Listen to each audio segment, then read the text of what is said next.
a Merry Christmas, ho ho ho, from Golden Age Radio, rumble.com/C/GIR.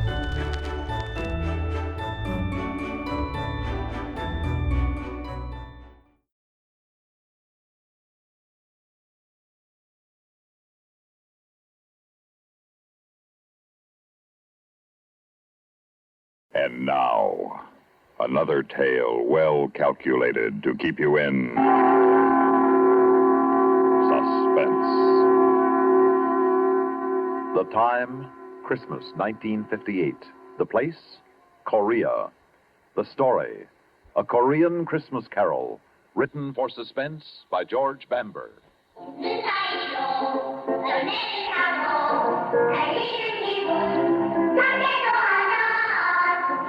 Sounds good, doesn't it? They hear kids singing, I mean. I can't understand the language, but I know what they mean.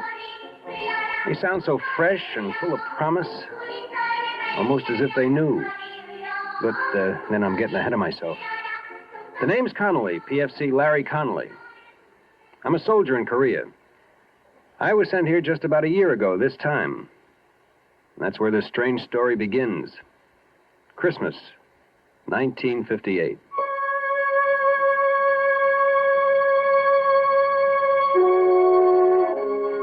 Christmas was for me that year miserable. I'd been stuck on guard the night before, and so I planned to stay in bed the next day and forget about Christmas. I hadn't counted on my first sergeant. Since I was the first man he came to in the barracks, it's only logical that I should be the man he picks to drive a truck all the way to Seoul and back.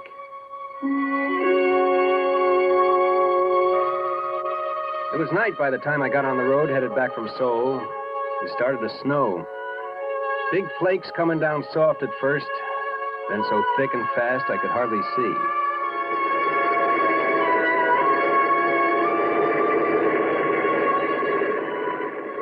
I was just over that first range of mountains. Was starting on the twisting, slippery way down when I saw him. The sight of him scared me wide awake. He was standing bareheaded, the wind whipping the snow and his hair around his face. When he raised his thumb, I had the strangest feeling he'd been expecting me. Almost as if it were unnecessary. As if he knew I'd stop. You want a lift? I'm going as far as Camp Santa Barbara. Well, where's that? What do you mean, where's that? Everybody knows where Camp Santa Barbara is. Don't stand there with the door open. Hop in. All right. Well, you picked a lousy place to hitchhike. Just didn't stop. Oh, thanks. Happened to your gloves? Your hands look half frozen. Gloves? Well, I must have lost them. Must have, don't you know? Yes. Yeah, sure. I must have left them laying on the counter of the PX back there. Leave your hat back there, too? No. I lost my hat in the dark. I fell. I suppose that's why your uniform's muddy and your jacket's torn. Oh, yes, that's right. Of course. I was walking along the edge of the road and I slipped in the dark. And I slid halfway down the embankment before I could stop.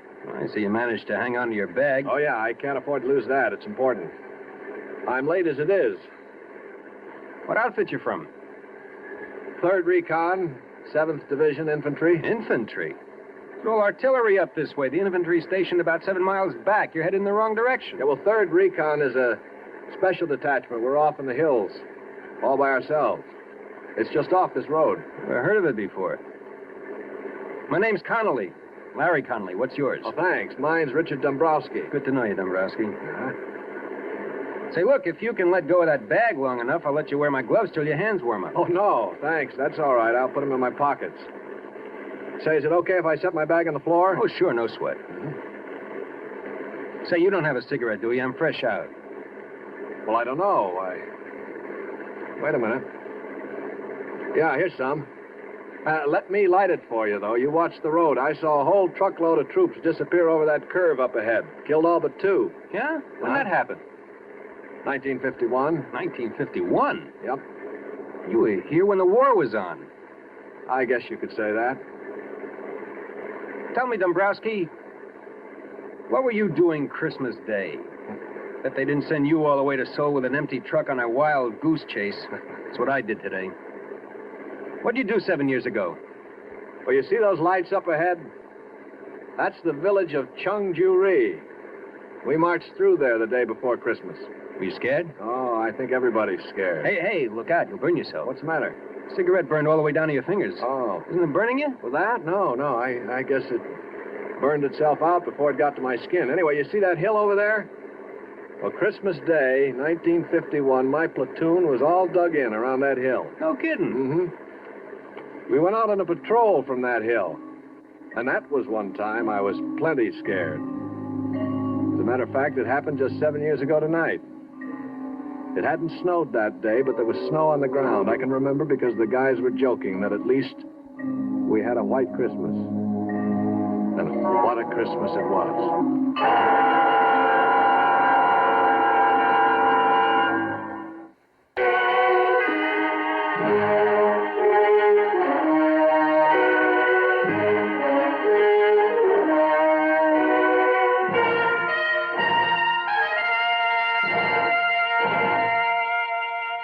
As I said, it was quiet Christmas Day, 1951. We were sitting around in our holes waiting for the fun which we knew would begin the next day. They'd managed to get hot turkey up to us, so we were relatively comfortable and happy until Brownie, our squad leader, came back from a talk with the old man. All right, I'll take the first 5. The old man wants us to go out and have a look around. Come on, knock it off. Get ready your dog tags and canteens, anything that might rattle or make a noise. We won't be gone long, but we're moving light. Hey, Whitey, might as well leave your helmet here. We want to move quiet. But, Sarge, it's too cold to go out without a hat. Cut the comedy, Walker. We moved out on schedule just as night was falling. And with the night came the cold. We moved rapidly along the valley for about an hour or so when Brownie stopped and raised his hand. All right, you men, hold it up. Once we get on the other side of that ridge up ahead, we'll observe maximum security. No talking, no lights. Keep down. And watch where you put your big, clumsy feet. Yeah. These people just love tripwires with flares attached. Walker, you still got the walkie-talkie? If I didn't, I wouldn't be here to tell you about it. Still working? It's warm, if that's what you mean. That's more than I can say for myself. All right, keep it that way. We may need it if we run into trouble. Hey, while we're here, let's take one last check on your gear. Make sure your rifle bolts aren't frozen, weapons on safety, and all grenades are secure in the pins. Okay? Everybody set? Let's move out.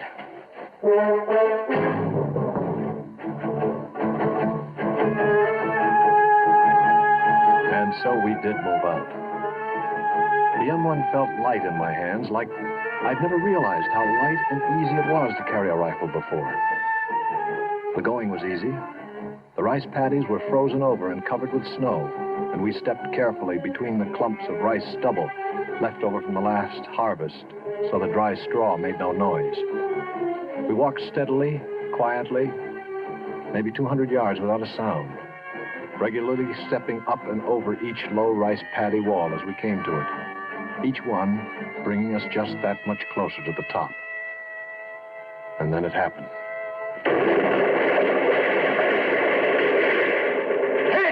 Down! Hit the dirt! Get down! Somebody must have tripped a wire because suddenly the inky black was transformed into the merciless white of the operating table. Everything seemed stopped and slowed down, just like an old movie before the projector blows up. I could see the other guys, the hills, and the deadly, winking fires of the guns. And then we fell down to the protection of the earth. And some of us fell with metal in our bodies. Crawl, you apes! Crawl to the mud titans. Stay low. They can't hit us there. And we crawled, digging our knees and fingers into the frozen mud until they were bruised and torn. We crawled closer to the ground and faster than we ever had before. We crawled to the sanctuary of a foot-high mud hill. Keep your heads down. They got us pinned. One's about 150 yards to our front. Where's the other? Yeah, there's 200 yards to the left. They got us pinned in a crossfire. We'll never get out of here. All right. Now, don't panic. Keep your head down. We'll make it out. Walker, see if you can raise Lady Wolf on the walkie-talkie. Walker? Walker's laying out there in the middle of the paddy, Brownie. He's never going to have to worry about being warm again. Smith's out there, too. I saw him get it. I saw it when the flare went up. I saw him catch it in the face. Okay, Harry, easy. He's still got the walkie-talkie. Can you see if it's all right? He's laying on it. It's hard to tell. Whitey, That flare is going to go out mighty quick. If a man was fast, he could probably streak out there and back before they put up another one. We can use that walkie-talkie to call up some artillery to get these monkeys off our back. I can't, Brownie. I must have been hit. I can't move my legs anymore. I can't even feel them. Easy. Are you bleeding bad? No. Harry, you all right? As far as I know. Stevens? Sure. I'd like to take a whirl at that walkie-talkie. Wait till that flare burns out. It's dying now. Just a few more seconds. Go. By the time the flare lit the sky, Stevens was halfway back, the walkie-talkie dangling from his right hand. Dove for us, but in midair, some huge, invisible hand slapped him to the ground. I'm hit. Oh, God, I'm hit. Easy, boy. Quiet. Where'd they get you? I'm hit. I'm hit. Look him over, Harry. They busted his arm. See any other places? No, just his arm. Wrap a dressing around it and button it inside his jacket. Hand me that walkie-talkie. It's no good, Brownie. The walkie-talkie smashed. What? It's useless. We're going to have to move out of here fast. Well, how are we going to pull out? We can't crawl back down the patty. They'll slaughter us. All right, look. We'll move along the dike to the edge of the rice paddy. From there, we can duck into the underbrush and move back down the mountain. We'll never make it. They'll spot us when we try to make across the clearing to the underbrush. They'll swing their guns around. We gotta try it. We can't stay here. Stevens, can you crawl? Yeah, I can make it. Okay, now you lead off, and I'll follow you. I'll crawl backwards and pull Whitey along behind me. Whitey? You heard me. Well, we'll never make it with... Quiet! All you have to do, Harry, is follow along behind and pick up the pieces. Take his weapon. It'll make him lighter. Keep your hands off me, Harry. Come on, Whitey. We haven't any time to fool around. I'm not fooling. I'm not going with you guys. Come on. You lost too much blood already. That's just it. Like you said, Brownie, it's only a matter of time. You can't get anywhere with me. You'll never even get past the clearing trying to drag me across. You're smart enough to know that, Brownie. It'll be tough enough, even with two good legs. We're not leaving you here. That's what I figured you'd say, Brownie. I'm still in charge here. I figured you'd say that, too. Brownie, you see this grenade? It doesn't have any pin in it. The only thing that keeps the spring from kicking the clip off is my hand. Now get out of here, Brownie, before I let it go. Oh, Whitey. You want me to let loose of this grenade? Now prop that BAR up on the dike in front of me and scatter the clips where I can get at them. I'll wait until you guys get to the edge of the patty before I open up. Look, baby. I'm still holding the grenade, Brownie. Time is running out. You're going to have to hurry.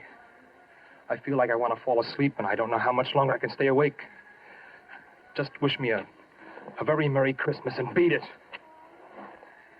Merry Christmas, Whitey. All right, you guys, what are you waiting for? Let's move out.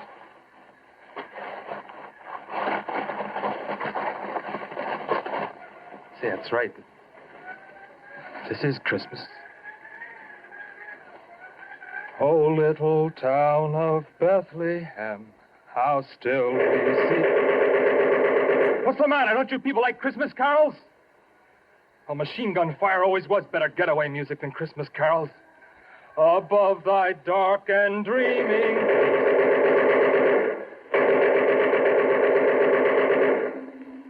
Whitey lay there until the others had crawled to the end of a low rice paddy wall. And then he threw his grenade. When it exploded, he opened up with a BAR, making enough noise to make the enemy think the patrol was launching an attack.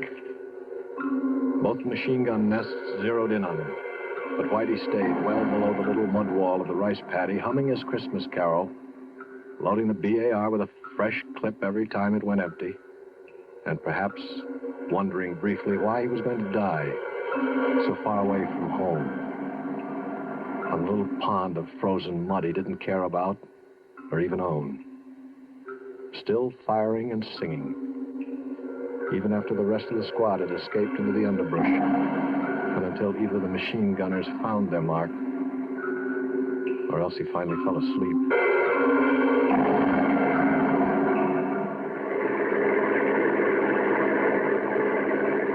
Gosh, he was quite a guy. No, I guess it was just a detail that had to be done, and he had to do it. Well, there's my stop right there where that little road turns off up ahead. Your detachment's up that road? That's right at the end of it. Well, sure, I've seen that road before, but I didn't think there was anything up there. Now, just let me out here. Yeah, sure thing. Thanks a lot. No sweat. Say, If you ever want to look me up, remember my outfit's all the way up at the end of this road. I'll be right up there. Okay, I'll drop in sometime. Right. So long, and thanks again. I drove off figuring it'd be a very cold day in Korea before I ever looked him up. Such a weird guy gave me the creeps. I got about 5 miles down the road when I discovered he'd left his bag sitting on the floor of the Deuce and a Half. Took a lot of arguing with myself, but I decided that the only decent thing I could do was to swing around and take it back to him. Besides, maybe I could stop in the orderly room and check him out. Find out what his story really was.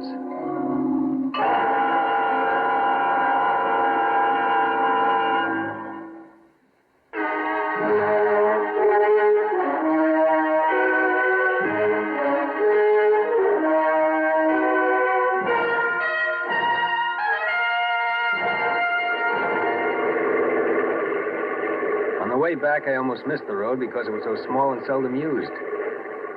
I drove up it for about 10 minutes. I was beginning to wonder if I hadn't gotten the wrong road after all, because I passed no other vehicles or GIs or anything to indicate there was an infantry company around. Just when I was ready to turn back to the main road, I saw lights twinkling up ahead from what looked like a couple of Quonsets. It seemed impossible that an infantry outfit could be housed in 2 Quonsets, but I pulled the Deuce and a Half to a halt outside the gate and cut off the motor. I picked up the AWOL bag, got out of the truck, trying to figure out which one was the orderly room.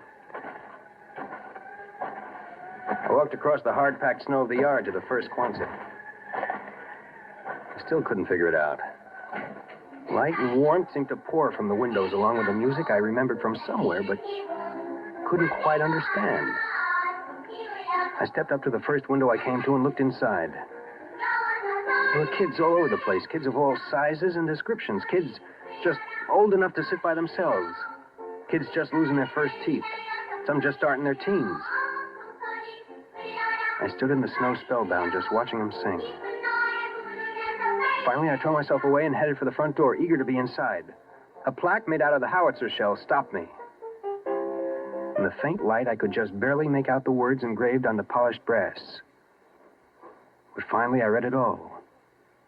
It said, "This orphanage has been erected and maintained in the memory of Corporal Richard Whitey Dombrowski, who somewhere north of the village of Cheongju-ri, Christmas night, 1951, willingly gave his life that others might live."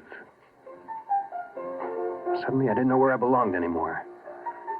The AWOL bag dragged at the end of my arm like a 1,000-pound weight. I could figure what was in it, but I tore it open anyway. The bag full of candy, soap, and toothpaste and gum shined up at me, looking as rich and rare as frankincense and myrrh. I closed the bag, laid it up against the door, close, so they wouldn't miss it. And then I banged on the door as loud and long as I could, until I was sure that they heard me. And then I ran. I ran back down the road to my truck as fast and as hard as I could.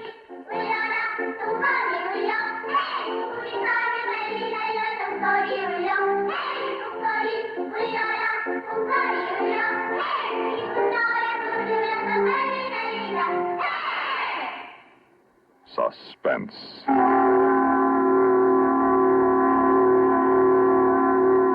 You've been listening to a Korean Christmas Carol written for Suspense by George Bamber. In a moment, the names of our players and a word about next week's story of Suspense.